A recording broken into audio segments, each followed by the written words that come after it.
近嚟有啲家長查詢乜嘢係言語失用症，都懷疑自己小朋友會有，咁啊請家長留意啦。如果小朋友咧理解都 OK， 不過咧模仿口型比較弱，而且咧佢哋講一個發音嘅時候都要試幾次先成功咧，咁就好大機會患上語言失用症啦。言語治療嘅課堂加入科技系統嘅協助，突破傳統訓練嘅模式，包括我哋引入咗聽覺系統同埋頻率系統。咁用聽覺系統咧可以協助小朋友喺聲音信息處理上面咧有所提升。BB 做咩啊？有蚊蚊啊！蚊咬，好啊！係啊，好痕要做咩？要啱啊，要搽藥膏。而頻率系統咧就協助小朋友喺輸入聽覺同埋輸出口語嘅時候咧可以同步進行啦。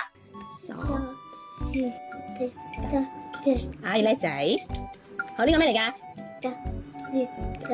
電係叻仔。言語失用症一直都係言語治療一個比較棘手嘅難題。咁科技嘅突破咧，令到我哋可以令小朋友無聲變有聲，由冇意義嘅發音變成可以與人溝通。如果你都有興趣我哋嘅訓練，咁就歡迎聯絡我哋起步言語治療嘅服務。